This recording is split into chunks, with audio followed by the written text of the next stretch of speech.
Welcome back to the channel, everyone. This is kind of a different video than I usually do. It's for Dana White's Contender series. Tomorrow's the first episode of this series. So I'm going to cover the fights. If this video gets some love, then I'll continue this series going to cover these fights. Keep in mind, I can't run both of these fighters through the prediction models because, of course, they're prospects and, they're up and coming. They're not going to be fed into the models. They can't be because we just don't have those stats on them. But that doesn't prevent me from doing a bunch of research and sharing everything that I've found with you guys. So without further ado, no fancy intro or outro for this video. This is going to be a quick and dirty style video. We're going to get right into the good stuff. For the first fight on Dana White's Contender series, we have Loner Kavanaugh versus Antoine Ho. Both guys are undefeated. Both guys have 6 wins each, and we're going to go do a breakdown of their wins and their losses and how they got those wins and losses. But first, let's do a brief overview of these guys. So Loner Kavanaugh is 5 feet 4 inches tall. He's kind of on the shorter side here. He's 125 pounds, only 25 years old, full of potential. He has a 67-inch reach though, and that's key. Even though he has the shorter height, he does have a really good reach, and he has a orthodox stance. On the other side, we have Antoine Ho. He is 5 feet 6 inches tall. He has a 2-inch height advantage here. Also 125 pounds, of course, but he's 2 years younger at 23. Both of these guys,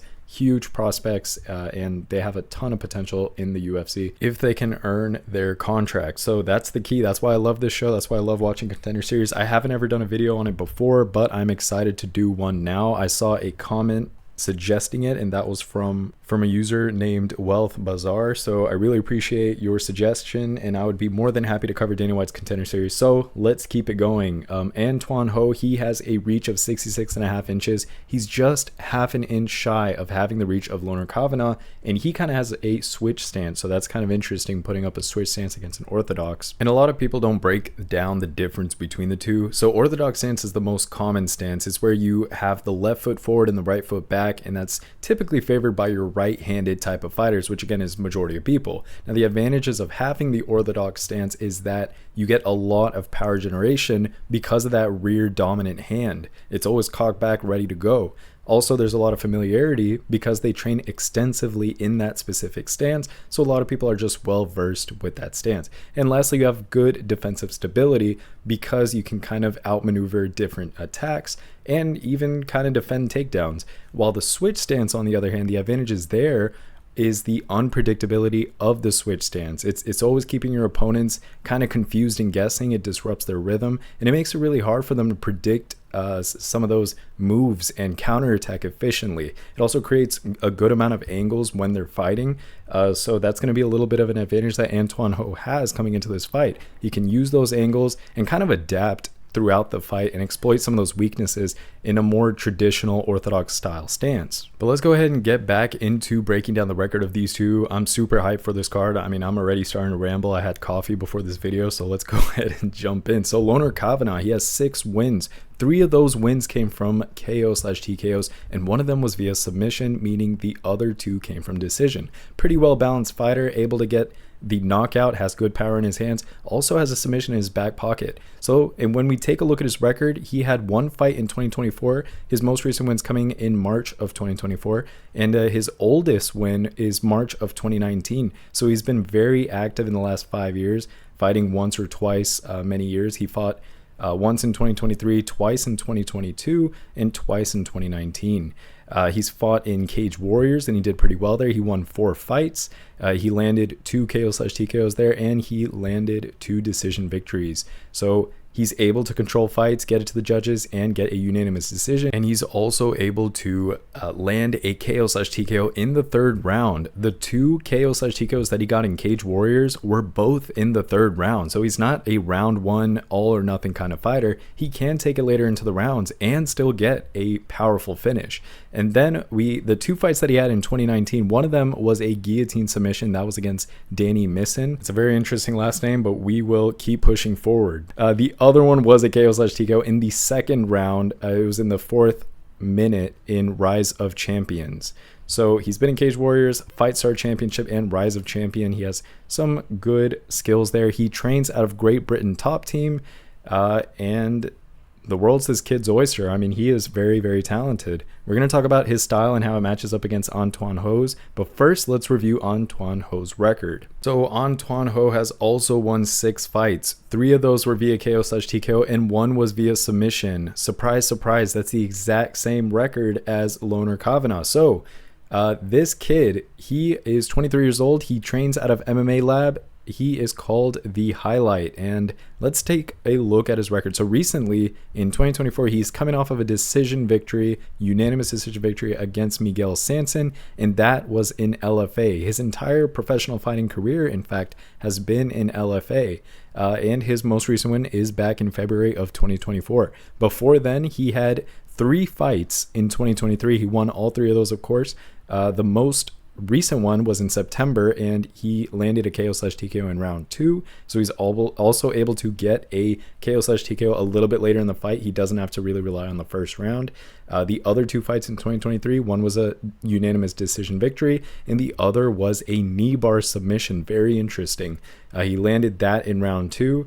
And then the 2 fights he had in 2022, they were both KO/TKOs, and both in the first round. So honestly, both of these guys are highly electric, a lot of potential coming into the UFC. But let's talk about what we can expect in this fight stylistically and who I think will likely win. Here's what each fighter has going for them. First, starting with Kavanaugh, he's really good with striking and pressure. He's known for that aggressive striking style that he uses, and he's able to apply pressure to his opponents. He's really good at putting his opponents on their back feet, which does allow him to control the pace of the fight and continue to land some of those more aggressive and impactful strikes. Now, that forward pressure could be very effective against Antoine Ho, who really likes to fight at range when it comes to his game plan. The second thing that Kavanaugh is really good at is his overall experience and just his knockout power. He has a solid record from Cage Warriors, as we reviewed. He achieved a undefeated record with 2 knockouts, which was impressive. He's able to finish fights before they reach the judges sometimes, and in a pretty dominant fashion, and that just overall highlights his knockout power. Now, the other thing to keep in mind, he is the favorite coming into this fight, so he has that confidence and momentum on his side. A lot of people are expecting him to win, including common analysts and odds makers. And he's considered generally to be a little bit more UFC ready compared to Antoine Ho. He has better striking skills, and so possibly kind of a strength advantage there too. I like his reach. Only problem is he is the shorter fighter, so he has to be a little bit careful against a more technical style striker who does utilize that kind of range. And again, his reach is only half an inch more, so they have relatively the same reach. So Antoine Ho will leverage that as well. Now, here's the thing about Antoine Ho. I really like his speed and striking versatility. He's kind of recognized for being very quick. He has fast hands, and he can mix those strikes up very effectively. He targets those legs, the body, and the head, which makes it very challenging for opponents like Kavanaugh to counter some of those attacks. He has a very balanced offensive game plan. He's able to move in and out of range really quickly. He kind of bounces into the range, into the pocket, and then out, and then strikes from out there. He also has a lot of momentum. Let's not forget, both of these guys are 6-0. Both of them are very skilled and young. He is 2 years younger. Antoine Ho is 2 years younger. Keep that in mind. And also, one thing that maybe not a lot of people are touching base on is the fact that Antoine Ho can use takedowns a little bit too. So both of these fighters are really comfortable when it comes to their feet, but Ho has a little bit of the potential to mix in those takedowns, which might be a bit of a decisive factor if they get into a bit of a scramble. If he can factor grappling a little bit into his strategy, it could disrupt Kavanaugh's striking rhythm and kind of give Antoine Ho an edge in this fight. So let's talk predictions. Who do I expect to win? I gotta be honest with you guys. I actually really like Antoine Ho's style. I like his advantages, and I think he has a really good chance of pulling off this upset here. I wouldn't pay too much attention to those odds. Those odds makers, we know that they get it wrong time and time again, especially with these younger fighters that don't have a lot of experience, and they definitely don't have a lot out there that can be studied, analyzed, or put through statistical models. These guys, all they have to go off of are the stats that we're seeing. And if you've been watching MMA for a while, that you know some key factors like how a switch stance can sometimes throw an orthodox stance fighter really off. So I'm kind of banking on that along with some of the other advantages that Anton Ho has. Not to mention Kavanaugh's going to have some pressure coming into this fight. He has a lot of hype behind him. He has a big name. He's done a lot with Cage Warriors, and people are going to be expecting a outstanding performance from him. I think that puts a lot of pressure on him. Anton Ho can come into this fight, pull off the upset, use his more technical striking, keep the range, use his switch stance, and get the job done. It doesn't have to be a knockout, but it can be, because we've seen him pull that off before. If you put two guys into a fight, you have an aggressive fighter and a more technical striker. I kind of like the technical striker out of those two types of fighters. Now, who wins more times than not? It's kind of hard to tell in the sport of MMA, especially because the more aggressive fighter, I mean, he can go in there and he can, just brawl. He can just scrap, But I'm taking Anton Ho in this matchup. I'm super excited for this fight. I mean, it's one great way to kick off this Dana White Contender Series. I can't believe I just spent 10 minutes talking about those two guys. That just shows how excited I am for this card. Up next, we have Jose Delgado versus Ernie Juarez. Let's go ahead and talk about these fighters. Jose Delgado is 5 feet 11 inches tall. He has a 3-inch height advantage coming into this fight. These guys are your 145 pounders. Both guys are 26 years old, but Jose has a 73-inch reach. He has a 3-inch reach advantage, and he fights with a switch stance. He also is the negative 340 favorite in this fight. He's won 7 fights and lost 1. We're going to break down those records, those wins, and that loss in a bit. But first, let's talk about Ernie Juarez. He is 5 feet 8 inches tall.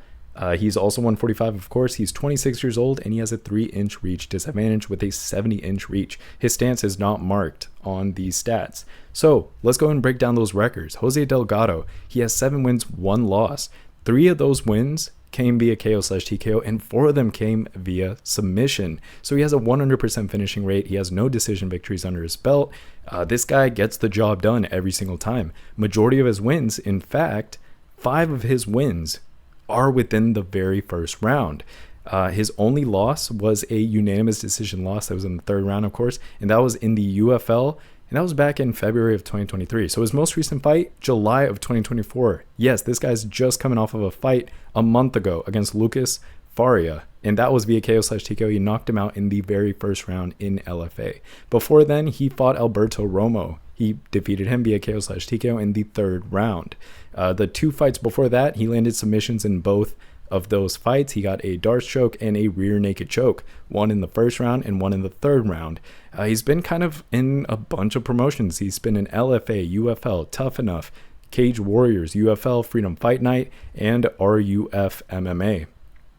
He's been fighting since 2022, and he's come a long way in his journey. 7-1, not bad. He fights out of Team MMA Lab. He's 26 years old. And let's flip over now to his opponent, Ernie Juarez. Ernie has 8 wins and no losses. He's undefeated. 2 of his wins are via KO/TKO, and the other 2 are via submission, and the remaining 4 are from decision, which gives him a pretty balanced record. A 50% finish rate, not bad at all. He has some knockout power in his hands, and he also has some technical submission skills where he's able to get that done. He can also control fights, take it to the judges, and get the unanimous decision victory. Now, as far as what promotions he's been in, he's fought a lot in Uriah Faber's A1 Combat. He was at A1 Combat 7, 8, 12, 15, and 19. He had 4 fights in 2023. He won all of those, 2 of which were championship level fights. He has 1 fight in 2024. His most recent fight, of course, March of 2024, another championship level fight. So he's had 3 championship level fights in Uriah Faber's A1 Combat. He's been able to, recently he got a unanimous decision victory in his most recent fight back in March. Before then, he got a rear naked choke submission victory, another decision victory before that, a knockout before that, a split decision victory, which is interesting. So he has had 1 split decision victory, which, that doesn't mean that he's completely dominant in his style. He has some holes in his games, as most of these younger fighters do. Totally fine. A lot of guys, they go through a bunch of fights, and they go through a bunch of fights, they learn, and especially when they come into the UFC, they learn 10 times more. The level of competition is completely different in the UFC compared to other promotions. So as they come in, they become a little bit seasoned, they marinate. And then they cook real well. You put them on a grill and then you fire them up and they learn and they get better. So let's talk about both of these guys' styles now that we've talked about the overview stats and their history. So who do I think will win? I am leaning towards Jose Delgado, and that's not only because he's a negative 340 favorite. Give me a chance to explain why I think Delgado is going to win. Here's the thing that I like about Delgado. He's very powerful when it comes to his striking, and I do like his aggressive style. He's known for that relentless pressure that he puts on his opponents. He has a history of finishing fights like we talked about. His last 4 victories ended inside the distance, so he's able to constantly apply pressure to his opponents, land some very significant strikes, and that makes him a very challenging opponent, especially for a guy like Ernie Juarez, who has kind of shown a little bit of vulnerabilities when he gets put under some pressure.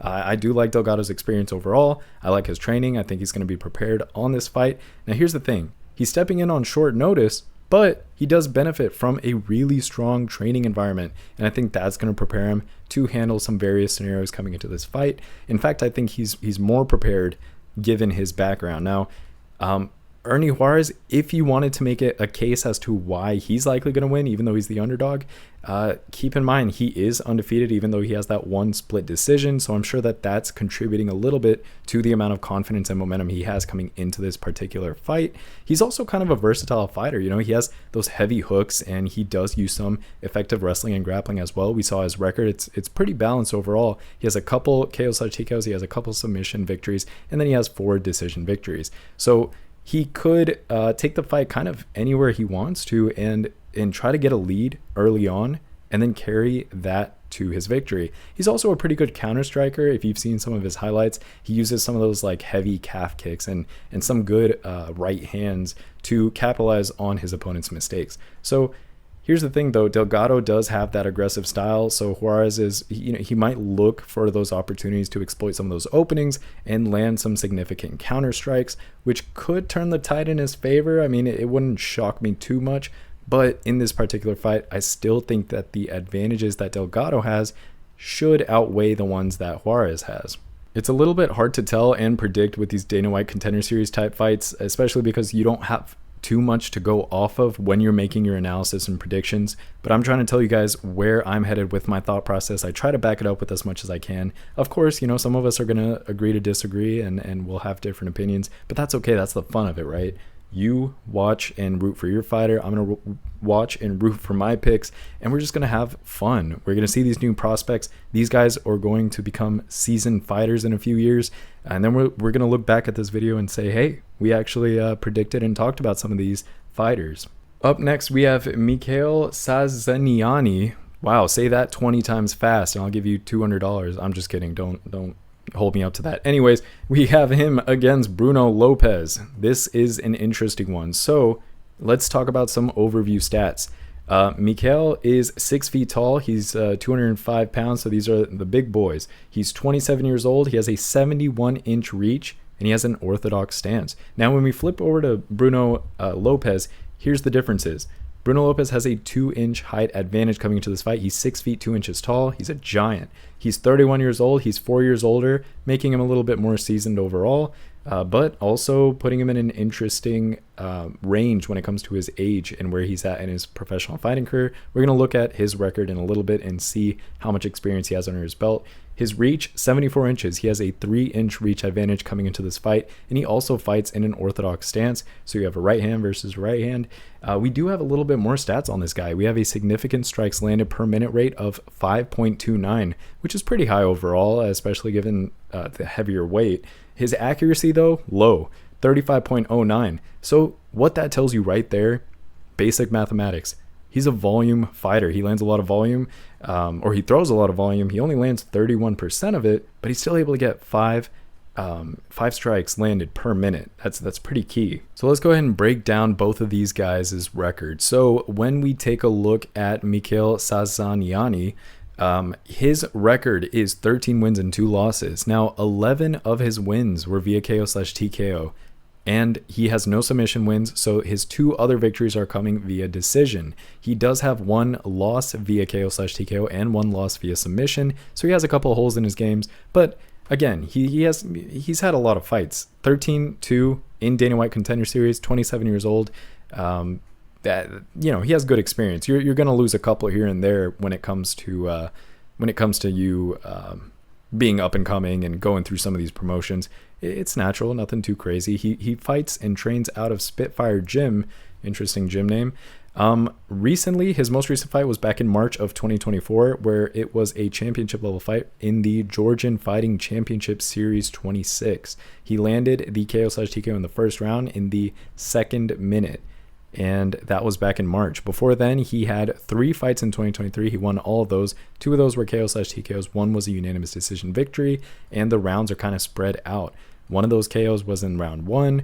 One of them was in round 2, and then the decision, of course, round 3, right?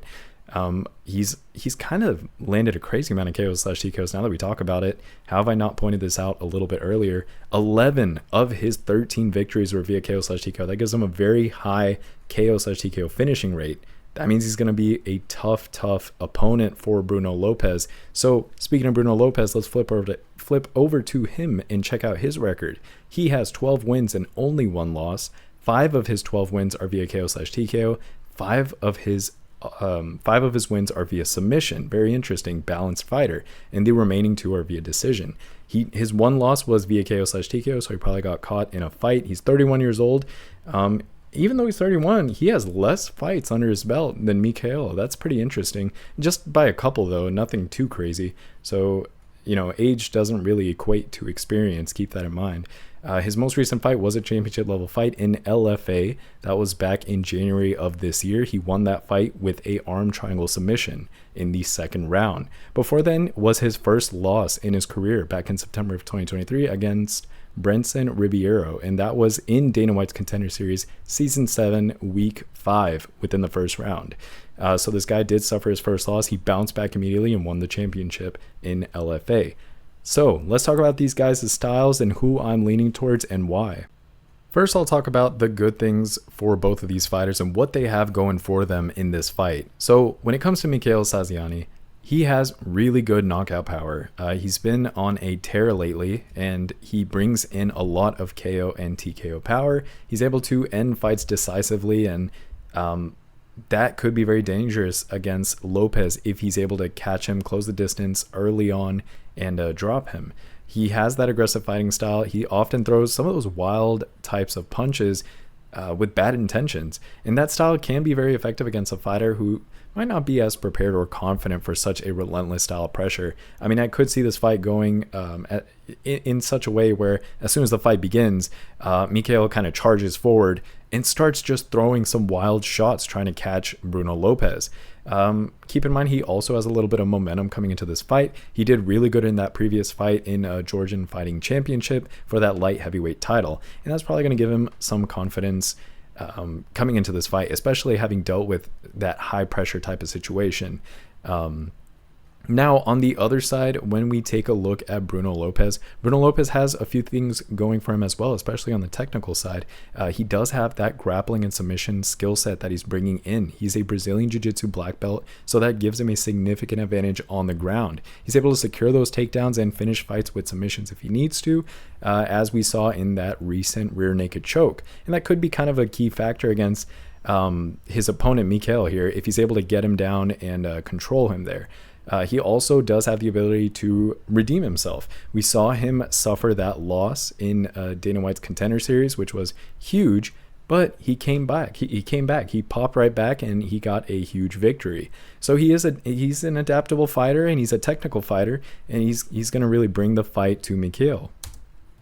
I gotta be honest with you guys, I'm kind of leaning towards Mikael, the underdog in this fight, and that's not because I keep butchering his name, I promise. The reason that I like him in this fight is because how I expect him to come out tomorrow and fight. I think he's going to come out, again, like I said, as soon as the fight starts, he's going to come charging at Bruno Lopez. I don't think Bruno Lopez has what it takes to handle that type of pressure that Mikael's going to bring in this fight. I think he's very aggressive and just angry as a fighter. He's going to come in and just start swinging towards Bruno Lopez. Bruno Lopez is going to have to shoot for a takedown to kind of slow him down and gain some control in this fight. Now, if Lopez is able to kind of control him there and just drag the fight, it's going to be a snooze fest for us fans. but Bruno Lopez is going to save himself and, you know, maybe get a decision victory or even a submission against a very angry Mikhail. But I expect Bruno Lopez to get caught, maybe in the first or second round. I'm leaning towards Mikhail here. You know, we have nothing to lose here. Both guys are really good. They're really, they're relatively young. They're looking to come into the UFC, and I'm excited to just see some good fights. So I don't care necessarily if I get this wrong, but I'm going to roll the dice a little bit. I'm going with Mikhail. Sorry for talking your ears off, guys. Let's go ahead and keep pushing forward. Here is the co-main event of sorts for this Dana White's Contender Series first week. We have Ding Meng versus Rami Hamed. And let's go ahead and review their overview stats. So Ding Meng is 6 feet 2 inches tall. This is the 170-pound range. He is 29 years old, so he's the younger fighter by 4 years. He has a 1-inch height advantage coming into this fight. He has a 1.5-inch reach advantage coming in this fight. Both fighters are fighting in the orthodox stance. Let's flip over to Rami Hamed. He is the underdog in this fight, plus 160. He is 6 feet 1 inch tall. He has a 1-inch height disadvantage coming into this fight. He is 4 years older at 33, but he's in great shape. Nothing too crazy. That's not a big age gap, especially within that range. If you look at 36 and 40, 36-year-old and a 40-year-old, that's much more of an impact for an age range. But 29 and 33, you could kind of look past. Again, his reach is 71.5 inches. He has a 1.5-inch reach disadvantage. Let's go ahead and break down both of these guys' records. Ding Meng has a whopping 34 fight win. Nah, he doesn't have a win streak. I'm wording that terribly. He has won 34 fights. Even though he's 29 years old, he's won 34 fights. 34 wins, 8 losses is his record. 27 of those 34 wins are via KO/TKO. That is absolutely insane. He has 2 submission victories, which gives him 5 decision victories. A really good record overall, but heavy on the KO/TKO power that he brings. He has 8 losses. 2 of those losses were via KO/TKO. 4 of those losses were via submission. So he has maybe a little bit of a vulnerability when it comes to guys who are more submission savvy.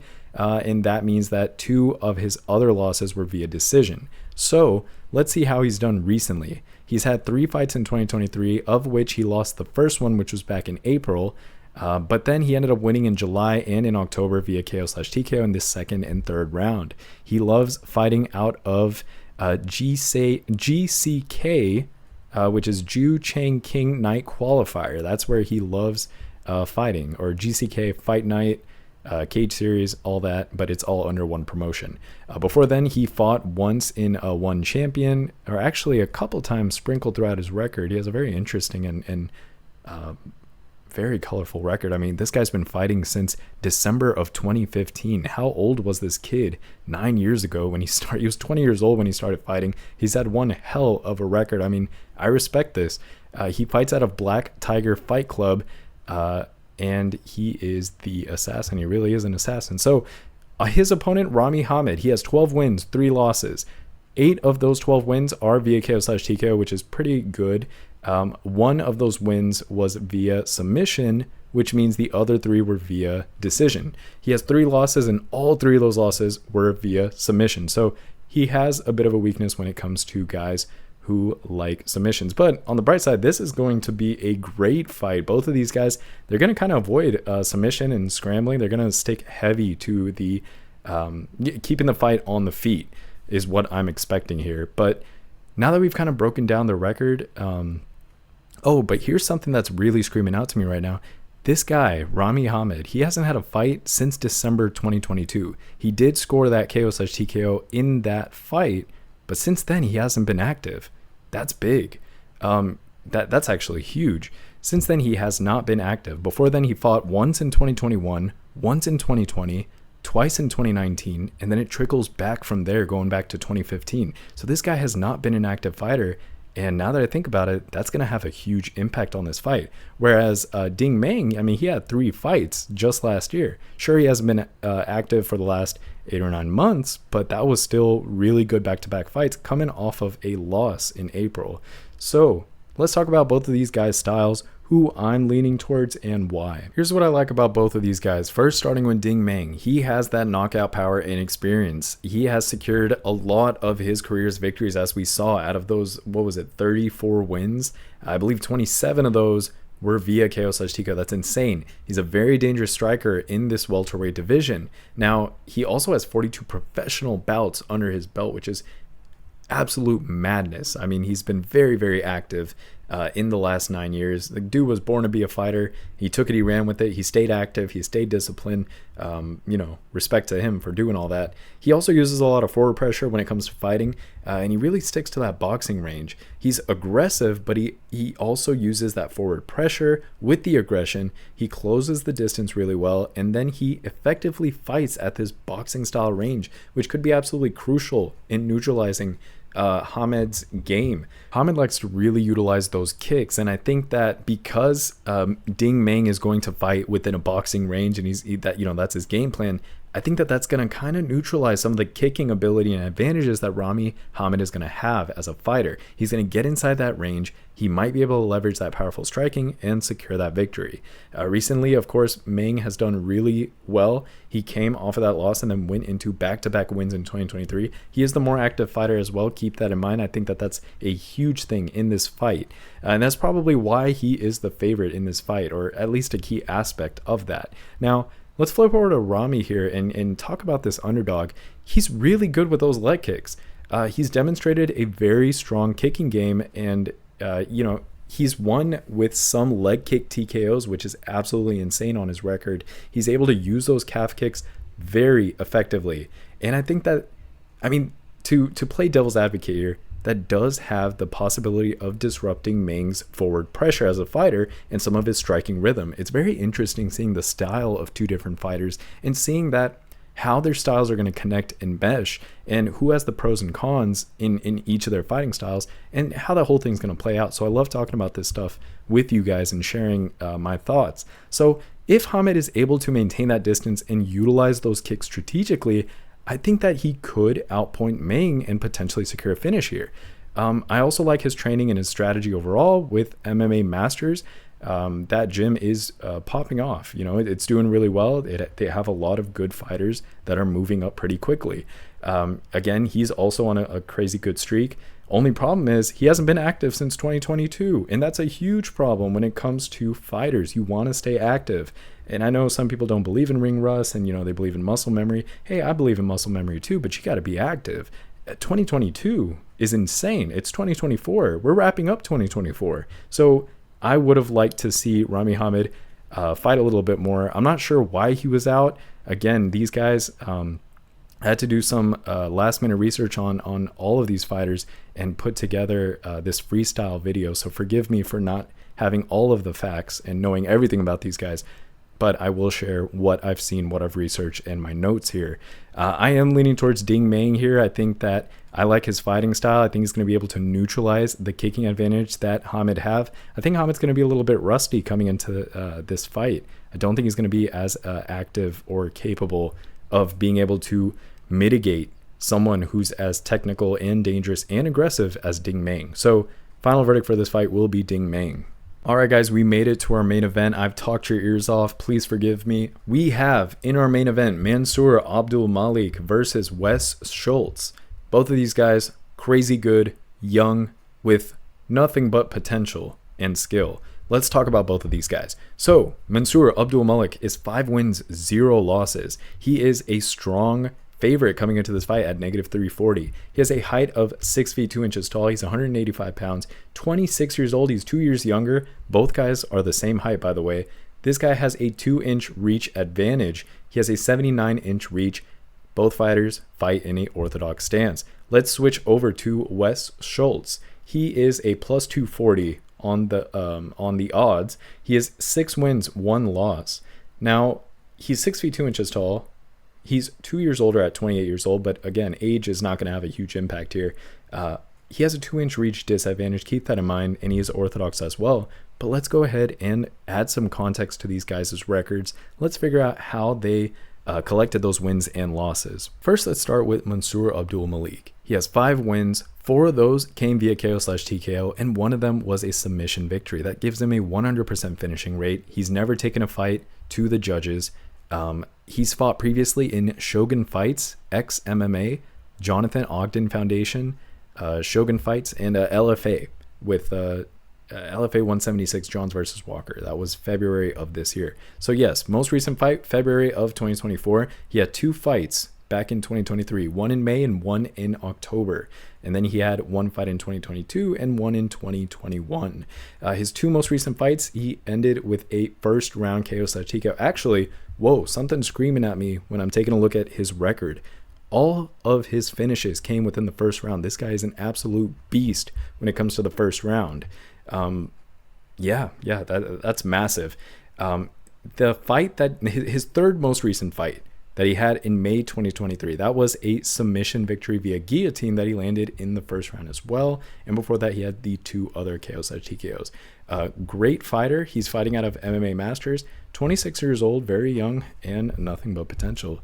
Now, when we flip over to Wes Schultz, his record is 6 wins, 1 loss. 2 of those 6 wins are via KO/TKO. 3 of them are via submission, and that means that 1 is via decision. Kind of a balanced fighter, really good with the submissions. Now, his 1 loss was via decision. That was a unanimous decision. That was back in January of 2023. He's also fought in LFA, and he has 1 fight in GE Fights High Octane and 1 in Pure FC. He's had 2 fights in 2024. He's won both of those, and he landed KO/TKOs within the first round. He has 2 fights in 2023. The most recent one, which was in May of 2023, he won in the first round with a rear naked choke submission. But his fight from January 2023, he had a unanimous decision loss against Dylan Butka, who we know is a pretty good fighter. You know, he's a well-known name. If you've been watching MMA for a little bit, you can pick off and recognize that name. Before then, he had 3 wins, 2 of them via submission. He has a shoulder choke, a rear naked choke, and he has a unanimous decision victory in the middle of those in 2022. This guy, he fights out of Pura Vida BJJ. That's his team. He's 28 years old, very young. Let's talk about both of these guys' styles, who I'm leaning towards, and why. First, let's start off with Mansour Abdul-Malik. He's undefeated. He's done really well. He's only had 5 fights, but he's done really well in all of those. He's won all of them in the first round. That's dominant, very, very dominant. He has good striking power and speed as well. He's known for that striking power. And I think that that's going to give him a bit of an advantage when it comes to those stand-up exchanges. His speed and his aggressive style also make him kind of a challenging opponent. And he's going to consistently look to land some of those devastating blows, those overhands, and try to finish those fights before it could even get to the judges, or hell, before it could even get to the second round. He has a lot of momentum and confidence coming in this fight. There's something about defeating 5 guys within the first round that will make you feel very, very confident. So I really like that that's going for him. Now, Wes Schultz, let's play a little bit of a devil's advocate here for the underdog. This guy has a wrestling background, and a good wrestling background at that. He's been a standout wrestler in high school and a D3 All-American. Keep that in mind. His grappling skills are going to be absolutely crucial if he wants to neutralize some of the striking power that Abdul-Malik has. And he could be able to do that with his grappling skills. So this is another thing that I love about the different dynamics in MMA and different fighting styles. This is what I love to see. Put 2 guys that are really good in 2 different things together and see who is so good at their skills, who has honed their skills so well that they can neutralize the other guy's skills. These are things that, odds makers, they're not able to piece together. These are things that people who watch MMA and they passionately study MMA, they're able to figure out and piece together just because they love the game so much. All right, back on topic. Wes Schultz. He's recently been on a crazy good finishing streak. He's done really well with that. He's executing his game plan very effectively when it comes to finishing his opponents quickly as well, similar to Abdul-Malik. Very interesting. He's also an adaptable fighter overall, and he uses his strategy pretty well. He mixes in his attacks, and he uses striking and grappling, which kind of keeps his opponents guessing. So I like how he's able to adapt during fights, and he kind of utilizes his wrestling when he needs to, in order to control the pace of the fight and the location. And having that in your back pocket can absolutely be key against a striker. So if you are leaning towards Wes Schultz, you're probably thinking some of those same things. But in this particular fight, I got to be honest with you guys, I'm envisioning a round 1 finish from Mansour Abdul-Malik. I think he gets it done here too. I think he makes a big name for himself in this and earns a contract. But let me know what you guys think. I love to hear what you guys think. This is kind of a different style video. Let me know if you liked it, or let me know if you hated it and you think I should stick with the basics. I love to hear your guys' opinions. I don't take anything personally. Very happy to be doing this. I love what I do. I love sharing it with you guys. I hope you guys had a wonderful Monday, and I'm very excited for tomorrow. Thank you guys so much for watching. Please consider hitting that like and subscribe button if you can, and check out that Patreon as well. I would really appreciate it. It takes me a lot of time to piece that data together for you guys. There's additional analysis and stats in there. There's nothing specific for Dana White's Contender Series because there's not a lot of stats out there for that, so I'm just going to let you guys know that. But there are a lot of stats for every single other event when it comes to the UFC, fight nights, pay-per-views. I do my homework. I work on all of the analysis for you guys, the ones that I share in my video and even additional ones. So please check that out if you can. Otherwise, please like and subscribe, support however you can. Say something nice in the comments. I read all of my comments. I like all of my comments, and I respond to all of them. Whether you hate me, you like me, I'm going to appreciate you for checking the content out. That was really nice of you to do. So anyways, I'm rambling. Hope you guys have a great day, and let's have some great fights tomorrow.